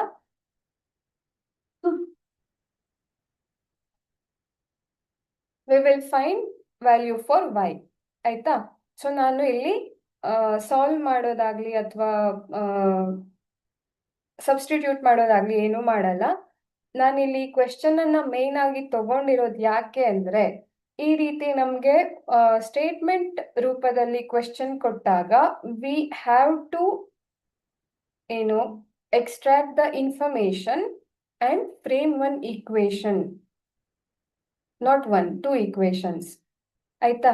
ಅಲ್ಲಿ ಕೊಟ್ಟಿರ್ತಾರೆ ಸ್ಟೇಟ್ಮೆಂಟ್ ರೂಪದಲ್ಲಿ ಇರತ್ತೆ, ಇದೇ ಈಕ್ವೇಶನ್ ಅನ್ನ ವಾಕ್ಯ ರೂಪದಲ್ಲಿ ಹೇಳೋದಾದ್ರೆ ಈ ರೀತಿ ಇರತ್ತೆ. ನಾವು ಅಲ್ಲಿಂದ ಆ ಇನ್ಫಾರ್ಮೇಶನ್ ಅನ್ನ ತಗೊಂಡು ನಾವೇ ಒಂದು ಈಕ್ವೇಶನ್ ಅನ್ನ ರೆಡಿ ಮಾಡ್ಕೊಳ್ಬೇಕು. ಅದು ಹೇಗ್ ಮಾಡೋದು ಅಂತ ನಾವಿಲ್ಲಿ ನೋಡಿದ್ವಿ. ಅದಕ್ಕೆ ವ್ಯಾಲ್ಯೂಸ್ ಅನ್ನ ಕೊಟ್ಟು ಇಲ್ಲೂ ಕೂಡ ನಮ್ಗೆ ಏನ್ ಸಿಗ್ತಾ ಇದೆ, intersecting lines, both lines are intersecting at this point and this will be the solution. Point 7 and 3 will be the solution for this equations, pair of equations, ಆಯ್ತಾ. ಇದು ಸೆಕೆಂಡ್ ಎಕ್ಸಾಂಪಲ್. ಇಲ್ಲಿ ಏನ್ ಕಾಣಿಸ್ತಾ ಇದೆ ನಮ್ಗೆ,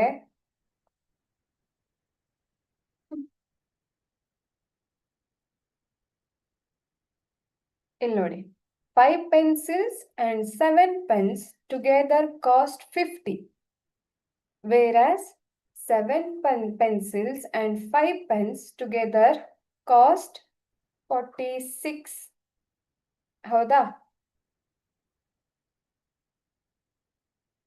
46. Find the cost of 1 pencil and that of 1 pen ಅಂತ ಕೇಳ್ತಾ ಇದ್ದಾರೆ. Let's focus on the first statement like we did in the last example. 5 pencils and 7 pens together. ಇಲ್ಲಿ ನೋಡಿ, ಫಸ್ಟ್ ಪಾರ್ಟು ಸೆಕೆಂಡ್ ಪಾರ್ಟು ಸ್ವಲ್ಪ ಮಾತ್ರ ಡಿಫರೆನ್ಸ್ ಇದೆ. ನಾವು ಅದಕ್ಕೆ ಏನು ಕ್ವೆಶ್ಚನ್ ಅನ್ನ ಓದುವಾಗ್ಲೇನೆ ನಾವು ತಾಳ್ಮೆಯಿಂದ ಏನ್ ಕೊಟ್ಟಿದ್ದಾರೆ ಅನ್ನೋದನ್ನ ನೋಡ್ತಾ ನಾವು ಕ್ವೆಶ್ಚನ್ ಅನ್ನ ಓದ್ಬೇಕು. ಕನ್ಫ್ಯೂಸ್ ಮಾಡ್ಕೊಂಡ್ರೆ ನಾವು ಈಕ್ವೇಶನ್ ಅನ್ನು ರಾಂಗ್ ಆಗಿ ಬರ್ಕೊಳ್ತೀವಿ and whole answer will be wrong. ಅದಕ್ಕೇನೆ ನಾವು ಕ್ವೆಶ್ಚನ್ ಅನ್ನ ನಿಧಾನಕ್ಕೆ ಫೋಕಸ್ ಇಂದ ಓದ್ಬೇಕು. ನಿಧಾನಕ್ಕೆ ಹೇಳಿದ್ದಾರೆ ಅಂತ ತುಂಬಾ ನಿಧಾನಕ್ಕೂ ಮಾಡಬೇಡಿ, ಅಟೆನ್ಷನ್ ಇರ್ಲಿ ಓದೋವಾಗ, ಪೇ ಅಟೆನ್ಷನ್, ಆಯ್ತಾ. ಸೊ ಇಲ್ಲಿ ಪೆನ್ಸಿಲ್ ಅನ್ನ ನಾವು ಎಕ್ಸ್ ಅಂತ ತಗೊಳ್ಳೋಣ. 2 different objects are there, ಹೌದಾ. ಒಂದು pencil, another one is pen. So ನಾವು ಪೆನ್ಸಿಲ್ ಅನ್ನ ಎಕ್ಸ್ ಅಂತ ತಗೊಂಡ್ರೆ ಪೆನ್ ಅನ್ನ ವೈ ಅಂತ ತಗೊಳ್ಬಹುದು, ಆಯ್ತಾ. ಸೊ ಫಸ್ಟ್ ಸ್ಟೇಟ್ಮೆಂಟ್ ಅಲ್ಲಿ ಏನ್ ಹೇಳ್ತಾ ಇದ್ದಾರೆ, 5 pencils and 7 pens together cost 50. So this is the sum, ಹೌದಾ. ಯಾವ್ದ್ರದ್ದು ಸಮ್, ಪೆನ್ ಅಂಡ್ ಪೆನ್ಸಿಲ್ದು ಸಮ್, ಹೌದಾ ಇಲ್ವಾ ಮಕ್ಳೇ. ಸೊ ಇಲ್ಲಿ ಏನ್ ಬರಿಬಹುದು ನಾವು ಈಕ್ವೇಶನ್ ಅನ್ನ, 5x plus 7y together costed 50 rupees. So this is our first equation. Next ನೋಡಿ, ನಂಬರ್ಸ್ ಎಲ್ಲ ಸ್ವಲ್ಪ ಸೇಮ್ ಇದೆ, ಬಟ್ ಏನ್ ಮಾಡಿದ್ದಾರೆ, ಪೆನ್ಸಿಲ್ ಮತ್ತೆ ಪೆನ್ ಅನ್ನ ಅಲ್ಲ, ಪೆನ್ ಮತ್ತೆ ಪೆನ್ಸಿಲ್ದು ನಂಬರ್ಸ್ ಅನ್ನ ಆ ಕಡೆ ಈ ಕಡೆ ಮಾಡಿದ್ದಾರೆ ಅಷ್ಟೇ. ಆಯ್ತಾ? ಸೊ ಸೆಕೆಂಡ್ ಈಕ್ವೇಶನ್ ಇಲ್ಲಿಂದ ನಾವು ಡಿರೈವ್ ಮಾಡೋದಾದ್ರೆ ಏನಾಗತ್ತೆ ಸೆಕೆಂಡ್ ಈಕ್ವೇಶನ್ ಅಂತ ಅಂದ್ರೆ, ಇಲ್ಲಿ 7 pencils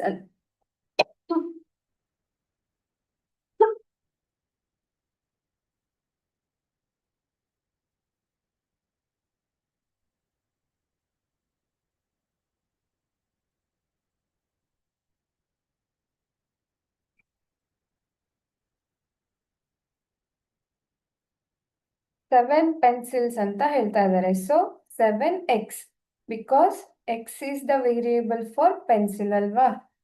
so 7 pencils plus 5 pens together costed 46.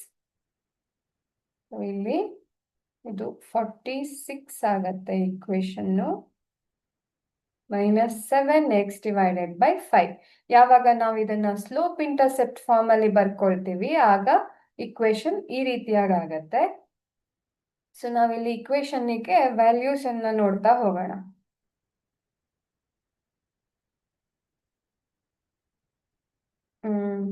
ಇಲ್ಲಿ ಆಲ್ರೆಡಿ ಗ್ರಾಫ್ ಅನ್ನ ಕೊಟ್ಟಿದ್ದಾರೆ, ಅದರಲ್ಲಿರೋ ಪಾಯಿಂಟ್ಸ್ ಅನ್ನೇ ತಗೊಳ್ಳೋಣ. 5x plus 7y is equal to 50 ಇದೆ ಇದು ಫಸ್ಟ್ ಇಕ್ವೇಶನ್. -4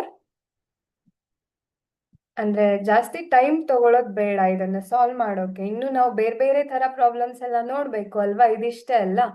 ಇದರಲ್ಲಿ ನಾವ್ ಏನ್ ನೋಡ್ತಾ ಇದೀವಿ, ಸ್ಟೇಟ್ಮೆಂಟ್ ತರ ಕೊಟ್ಟಾಗ ಹೇಗೆ ಈಕ್ವೇಶನ್ ಅನ್ನ ಫಾರ್ಮ್ ಮಾಡೋದು ಅನ್ನೋದನ್ನು ನಾವು ಕಲಿತ್ಕೊಳ್ಬೇಕು. ಸೊ ಅದ್ರ ಬಗ್ಗೆ ಲಕ್ಷ್ಯ ಇರ್ಲಿ ನಿಮ್ದು. ಆಯ್ತಾ? ಇದನ್ನ ಜಾಸ್ತಿ ಟೈಮ್ ತಗೊಂಡು ಸಾಲ್ವ್ ಮಾಡೋದು ಬೇಡ. ಸೊ ಈ ರೀತಿ 3 ಪಾಯಿಂಟ್ಸ್ ಅನ್ನ ತಗೊಂಡಾಗ ಎಕ್ಸ್ಗೆ ಇಲ್ಲಿ ಸಬ್ಸ್ಟಿಟ್ಯೂಟ್ ಮಾಡ್ತಾ ಹೋದ ಹಾಗೆ ನಾವು ವೈಗೆ ಕರೆಸ್ಪಾಂಡಿಂಗ್ ವ್ಯಾಲ್ಯೂಸ್ ಅನ್ನ ನೋಡ್ಬೋದು ಅಲ್ವಾ ಮಕ್ಕಳೇ. ನಾವು ಲಾಸ್ಟ್ ಎಲ್ಲ ಸಾಲ್ವ್ ಮಾಡಿದೀವಿ ಎಕ್ಸಾಂಪಲ್ಸ್ ಅನ್ನ. ಸೊ ನಮ್ಗೆ ಏನೇನ್ ವ್ಯಾಲ್ಯೂ ಸಿಗ್ತಾ ಹೋಗುತ್ತೆ, 10 ಮತ್ತೆ 5 ಮತ್ತೆ 0 ಸಿಕ್ಕಿದೆ. ಆಯ್ತಾ? ಇನ್ನು ಸೆಕೆಂಡ್ ಇಕ್ವೇಶನ್ಗೆ ನೋಡೋದಾದ್ರೆ ಅಲ್ಲಿ -2, 3 ಮತ್ತೆ 8 ತಗೊಂಡಾಗ -2, 3 ತಗೊಂಡಾಗ 5, -2 ತಗೊಂಡಾಗ 12 ಆನ್ಸರ್ ಸಿಗತ್ತೆ. ನೀವು ಈಗ ನಾನು ಈಕ್ವೇಶನ್ ಅನ್ನ ಆಲ್ರೆಡಿ ಕೊಟ್ಟಿದ್ದೀನಿ ನಿಮ್ಗೆ, ಹೌದಾ? ಹೇಗೆ ನಾವು ಈಕ್ವೇಶನ್ ಅನ್ನ ಬರ್ಕೋಬೇಕು ಸ್ಟೇಟ್ಮೆಂಟ್ ಕೊಟ್ಟಾಗ ಅನ್ನೋದನ್ನ ನಾನು ಆಲ್ರೆಡಿ ಹೇಳಿದೆ. ನಾನಿಲ್ಲಿ ಸಾಲ್ವ್ ಮಾಡೋದಕ್ಕೆ ಜಾಸ್ತಿ ಟೈಮ್ ತಗೊಳ್ತಾ ಇಲ್ಲ, ಬಟ್ ನಾನು ನಿಮ್ಗೆ 1 ನಿಮಿಷ ಟೈಮ್ ಕೊಡ್ತೀನಿ. ನೀವೇನೆ ಟ್ರೈ ಮಾಡಿ, ಸಾಲ್ವ್ ಮಾಡೋದಕ್ಕೆ ಟ್ರೈ ಮಾಡಿ. ನನಗೆ ಆನ್ಸರ್ ಅನ್ನ ಇದೇ ಸೇಮ್ ಆನ್ಸರ್ಸ್ ಬರ್ತಾ ಇದೆಯಾ ಇಲ್ವಾ ಅಂತ ತಿಳಿಸಿ. 1 ನಿಮಿಷ ಟೈಮು, ಜಾಸ್ತಿ ಕೊಡಲ್ಲ.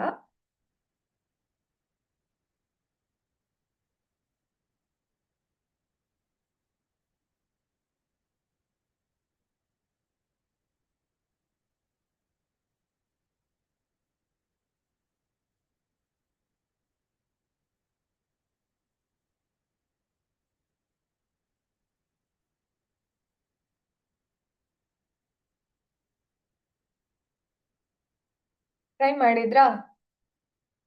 ಯಾರಿಗಾದ್ರೂ ಇದೇ ರೀತಿ ಸೊಲ್ಯೂಷನ್ ಬಂತಾ? ನೀವು ನಿಜವಾಗ್ಲೂ ಟ್ರೈ ಮಾಡಿದ್ರೆ ನೀವು ಕಲಿತಾ ಇದ್ದೀರಾ ಅಂತ ಅರ್ಥ. ಆಯ್ತಾ? ಟ್ರೈ ಮಾಡ್ದೇನೆ ಸುಮ್ಮನೆ ಹಾಗೆ ಟೈಮ್ ಪಾಸ್ ಮಾಡಿ ಕುತ್ಕೊಂಡ್ರೆ ಲಾಸ್ ನಿಮ್ಗೇನೆ. ಸಾಲ್ವ್ ಮಾಡೋದಕ್ಕೆ ಟ್ರೈ ಮಾಡಿ. ಸೊ ಇಕ್ವೇಶನ್ ಅನ್ನ ಬರ್ಕೊಳ್ಳಿ. ಬರ್ಕೊಂಡು ಈ ರೀತಿ ಗ್ರಾಫ್, ನಾನು ಎಲ್ಲದನ್ನು ಹೇಳಿದ್ದೀನಿ ಅಲ್ವಾ, ಒಂದು 2 ಎಕ್ಸಾಂಪಲ್ ಅನ್ನ ಸಾಲ್ವ್ ಮಾಡಿ ನಾವು ನೋಡಿದೀವಿ ಹೇಗೆ ಇಕ್ವೇಶನ್ ಅನ್ನ ಬರ್ಕೊಳ್ಳೋದು. ವೈ ಇಂಟರ್ಸೆಪ್ಟ್ ಫಾರ್ಮ್ ಅಂದ್ರೆ ಸ್ಲೋಪ್ ಇಂಟರ್ಸೆಪ್ಟ್ ಫಾರ್ಮ್ ಅಲ್ಲಿ ಹೇಗೆ ಬರ್ಕೊಳ್ಳೋದು, ಆಮೇಲೆ ವ್ಯಾಲ್ಯೂಸ್ ಸಬ್ಸ್ಟಿಟ್ಯೂಟ್ ಮಾಡಿ ಹೇಗೆ ಸಾಲ್ವ್ ಮಾಡೋದು, ಗ್ರಾಫ್ ಹೇಗೆ ಹಾಕೋದು ಎಲ್ಲದನ್ನು. ಸೊ ನೀವು ಇದನ್ನ ಟ್ರೈ ಮಾಡಿ ಹಾಗೆ. ನಾನಿಲ್ಲಿ ಆಲ್ರೆಡಿ ಗ್ರಾಫ್ ಅನ್ನ ಹಾಗೆ ತೋರಿಸ್ತಾ ಇದ್ದೀನಿ ನಿಮ್ಗೆ. ಇಲ್ಲೂ ಕೂಡ ಇಂಟರ್ಸೆಕ್ಟಿಂಗ್ ಲೈನ್ಸ್ ಇದೆ at one particular point. So this is the solution. ಇದನ್ನ ನಾವು solution ಅಂತ ಹೇಳ್ತೀವಿ. So these equations are also consistent. ಆಯ್ತಾ? ಇನ್ನು ಇಲ್ಲಿ ನೆಕ್ಸ್ಟ್ ಕ್ವೆಶ್ಚನ್ ನೋಡೋದಾದ್ರೆ ಏನ್ ಹೇಳ್ತಾ ಇದ್ದಾರೆ ಅಲ್ಲಿ, which of the following pairs of linear equations are consistent or inconsistent. ಅಂದ್ರೆ ಇಲ್ಲಿ ಒಂದಿಷ್ಟು ಸೆಟ್ ಆಫ್ ಈಕ್ವೇಶನ್ಸ್ ಅನ್ನ ಅವರು ಕೊಟ್ಟು ಕೇಳ್ತಾ ಇದ್ದಾರೆ ಯಾವುದು ಕನ್ಸಿಸ್ಟೆಂಟ್ ಮತ್ತೆ ಯಾಕೆ. If consistent obtain the solution graphically ಅಂತ ಹೇಳ್ತಾ ಇದ್ದಾರೆ. ನಾವು ಹೇಗೆ ಈ ತರ ಈಕ್ವೇಶನ್ ಅನ್ನ ಕೊಟ್ಟು ನಾವು ಗ್ರಾಫ್ ಹಾಕಿನೇ ಅದು ಕನ್ಸಿಸ್ಟೆಂಟಾ ಅಥವಾ ಇನ್ಕನ್ಸಿಸ್ಟೆಂಟಾ ಅಂತ ಆನ್ಸರ್ ಮಾಡಬಹುದಾ? ನಾವು ಅದಕ್ಕೆ ಗ್ರಾಫ್ ಹಾಕೋದು ನೀಡಿದ್ಯಾ? ಬಟ್ ಇಲ್ಲಿ ಕೇಳ್ತಾ ಇದ್ದಾರೆ ಅಲ್ವಾ, ಸೊ ಗ್ರಾಫ್ ಹಾಕ್ಬೇಕು. ಆದ್ರೆ 1 ಮಾರ್ಕ್ ಕ್ವಶನ್ ಆಗಿನೂ ಇದನ್ನ ಕೇಳಬಹುದು ಆಯ್ತಾ. ಜಸ್ಟ್ ಇಲ್ಲಿವರೆಗೆ ಆದ್ರೆ 1 ಮಾರ್ಕ್ ಕ್ವಶನ್ ಆಗಿನೂ ಕೇಳಬಹುದು. ಒಂದು ಈಕ್ವೇಶನ್, ಪೇರ್ ಆಫ್ ಈಕ್ವೇಶನ್ಸ್ ಅನ್ನ ಕೊಟ್ಟು ಇದು ಕನ್ಸಿಸ್ಟೆಂಟಾ ಅಥವಾ ಇನ್ಕನ್ಸಿಸ್ಟೆಂಟಾ ಅಂತ ಕೇಳಬಹುದು. ಹೇಗೆ ನಾವು ಆನ್ಸರ್ ಮಾಡೋದು ನೋಡೋಣ. ಇಲ್ಲಿ ಫಸ್ಟ್ ಈಕ್ವೇಶನ್ ಅನ್ನೇ ತಗೊಂಡ್ರೆ ಯಾವ್ದದು,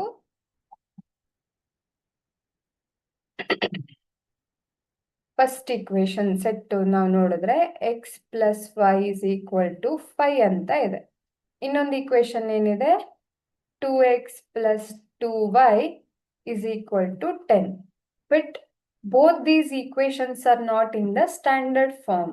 So we have to write the equation in the standard form. First step is writing equation in the standard form by equating 0. Equating this equation to 0. Next, ಇದನ್ನು ಕೂಡ ಹಾಗೆ ನಾವು ಸ್ಟ್ಯಾಂಡರ್ಡ್ ಫಾರ್ಮ್ ಅಲ್ಲಿ ಬರ್ಕೋಬೇಕು. ಮತ್ತೆ ನೆನ್ಪಿರ್ಲಿ ಮಕ್ಕಳೇ, when we transpose any term the sign will be changed. ಅದನ್ನ ನಾವು ಮರಿಬಾರ್ದು. ದಟ್ಸ್ ವೈ ಇಲ್ಲಿ 10 ಅನ್ನ ನಾವು ಈ ಕಡೆಗೆ ತಗೊಂಡ್ ಬಂದಾಗ ವಿ ವಿಲ್ ಗೆಟ್ -10. ಅದನ್ನು ನೆನಪಲ್ಲಿ ಇಟ್ಕೊಳ್ಳಿ. ಸೊ ಇದೀಗ ಸ್ಟ್ಯಾಂಡರ್ಡ್ ಫಾರ್ಮ್ ಅಲ್ಲಿ ಇದೆ. ಅಂದ್ರೆ ಸ್ಟ್ಯಾಂಡರ್ಡ್ ಫಾರ್ಮ್ ಯಾವುದು ನಮ್ದು, ax plus by plus c is equal to 0 ಅಲ್ವಾ. ಇಲ್ಲಿ ಎರಡು ಇಕ್ವೇಶನ್ ಇರೋದಕ್ಕೆ a1 b1 c1 ಅಂತ ತಗೊಳ್ತೀನಿ. This is my a2x plus b2y plus c2 ಆಯ್ತಾ. ನಾವು ನಿನ್ನೆ ಅಷ್ಟೇ ನೋಡಿದ್ವಿ relationship between coefficients and corresponding results, ಹೌದಾ. ನಾವು ಅದನ್ನೇ ಇಲ್ಲಿ ನಾವು ಸಾಲ್ವ್ ಮಾಡ್ತಾ ಹೋಗ್ಬೇಕು. ಹೇಗೆ, ರೇಷಿಯೋ ತಗೊಳ್ತಾ ಹೋಗ್ಬೇಕು. a1 by a2 b1 by b2 ಹಾಗೆ c1 by c2. a1 by a2 ನೋಡೋದಿದ್ರೆ ಏನ್ ಬರುತ್ತೆ ನಮ್ಗೆ, ಇಲ್ಲಿ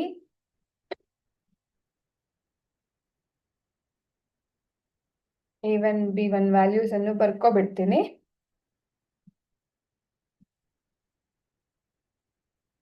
a1 is equal to 1 ಅಲ್ವಾ. ಇಲ್ಲಿ ಏನು ನಮ್ಗೆ ನಂಬರ್ಸ್ ಕಾಣಿಸ್ತಾ ಇಲ್ಲ, so 1. b1 is equal to 1. c1 is equal to -5. ಯಾಕೆ, ಸ್ಟ್ಯಾಂಡರ್ಡ್ ಫಾರ್ಮ್ ಅಲ್ಲಿ ಪ್ಲಸ್ ಸಿ ಇದೆ, ಹೌದಾ.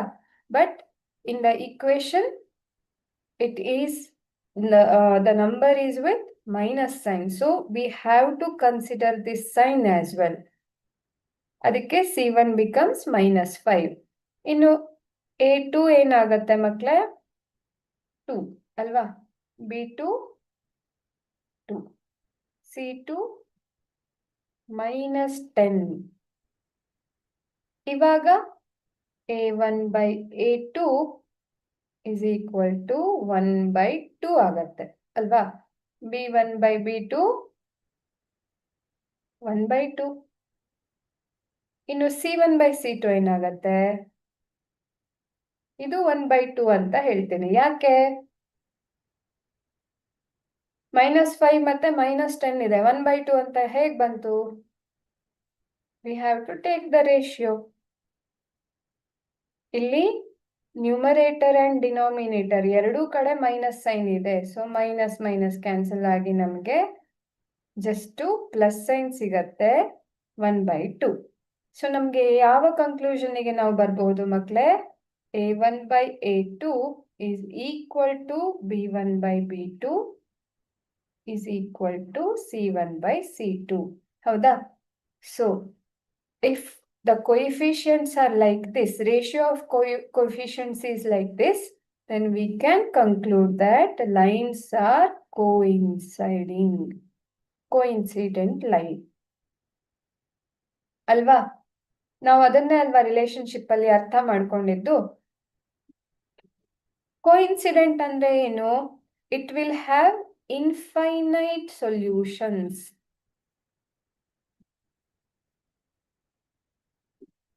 ಅಲ್ವಾ ಮಕ್ಳೇ? ಯಾವಾಗ ಲೈನ್ಸ್ ಕೋಇನ್ಸೈಡಿಂಗ್ ಒಂದ್ರ ಮೇಲೆ ಒಂದು ಓವರ್ಲ್ಯಾಪ್ ಆಗುತ್ತೋ V will get N number of solutions, infinite solutions. Solution ಇದೆ ಒಂದು ಪೇರ್ ಆಫ್ ಈಕ್ವೇಶನ್ಸ್ ಗೆ ಅಂತ ಅಂದ್ರೆ ಅರ್ಥ ಏನು? Equations are consistent.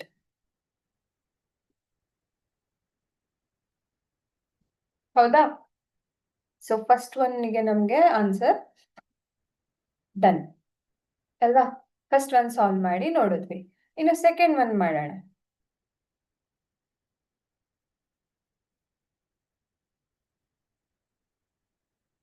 Second one solve ಮಾಡಕ್ ಟ್ರೈ ಮಾಡೋಣ. ನಾನು ಡೈರೆಕ್ಟ್ ಆಗಿ ಸ್ಟ್ಯಾಂಡರ್ಡ್ ಫಾರ್ಮ್ ಅಲ್ಲೇನೆ ಬರ್ಕೊಳ್ತೀನಿ. ಮತ್ತೆ ಹೇಗೆ ಬರೆಯೋದು ಅಂತ ನಿಮಗ್ ಗೊತ್ತಿದೆ ಅಲ್ವಾ ಆಲ್ರೆಡಿ? ಲಾಸ್ಟ್ ಎಕ್ಸಾಂಪಲ್ ಅಲ್ಲೂ ನೋಡಿದ್ವಿ. ಸೊ ಇದನ್ನ a1x plus b1y plus c1 ಅಂತ ತಗೊಂಡ್ರೆ this is a2x plus b2y plus c2. ಹೌದಾ? So let's take the ratio. a1 ಏನಾಗತ್ತೆ? 1. b1 -1 because standard form ಅಲ್ಲಿ plus b1y ಇದೆ, but in this equation we can see minus sign here. So the coefficient will have minus sign. ಆಯ್ತಾ? c ಏನಾಗತ್ತೆ? -8 ಆಗತ್ತೆ. c1 not c. a2 3 ಆಯ್ತು. b2 -3. c2 -16 ಅಲ್ವಾ?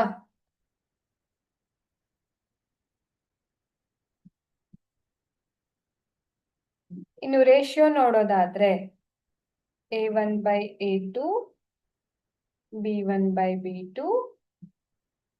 c1 by c2 ನೋಡಿದ್ರೆ ಇದು 1 by 1 ಬಂತು. a1 by 1 by 3 ಬಂತು. ಹೌದಾ? b1 by b2 -1 by -3. So ಈ ಮೈನಸ್ ಸೈನ್ ಕ್ಯಾನ್ಸಲ್ ಆಗತ್ತೆ.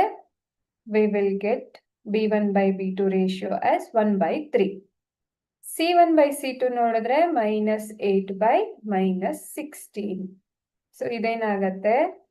1 by 2 ಆನ್ಸರ್ ಸಿಗ್ತಾ ಇದೆ. ಮೈನಸ್ ಮೈನಸ್ ಕ್ಯಾನ್ಸಲ್ ಆಯ್ತು. 8 by 16 1 by 2 ಆಯ್ತು. ಸೊ ಇದು ಏನ್ ಸಿಗ್ತಾ ಇದೆ ನಮ್ಗೆ? Ratio is equal to b1 by b2 but not equal to c1 by c2.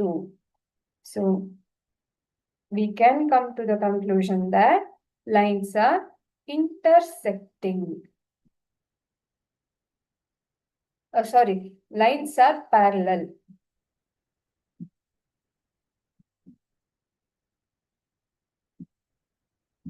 ಅಲ್ವಾ?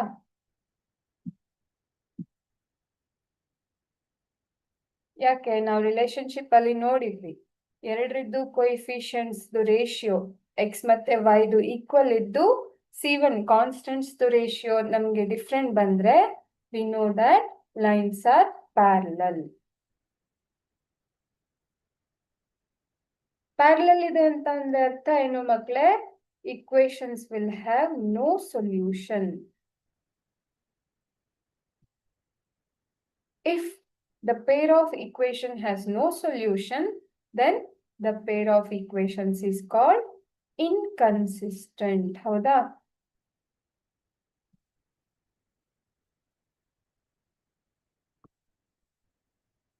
Two equations are inconsistent.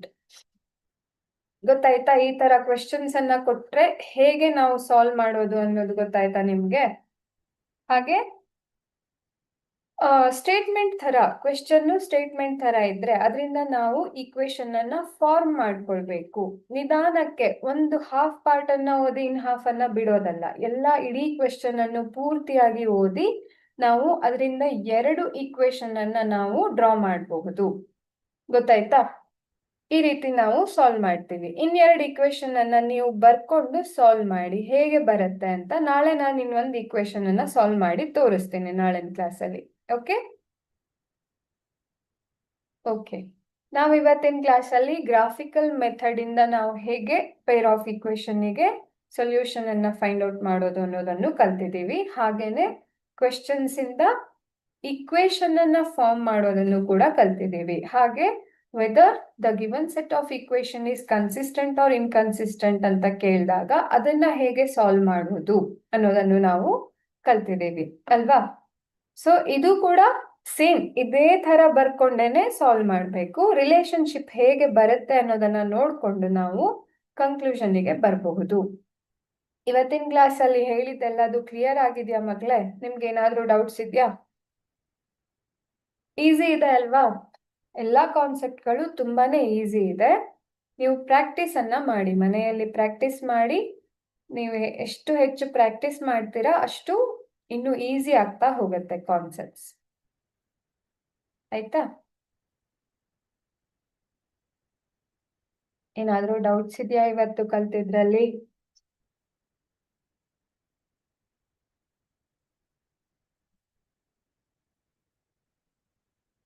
So concept clear ಆಗ್ತಾ ಇದೆ ಅಂತ ಅರ್ಥ ಅಲ್ವಾ?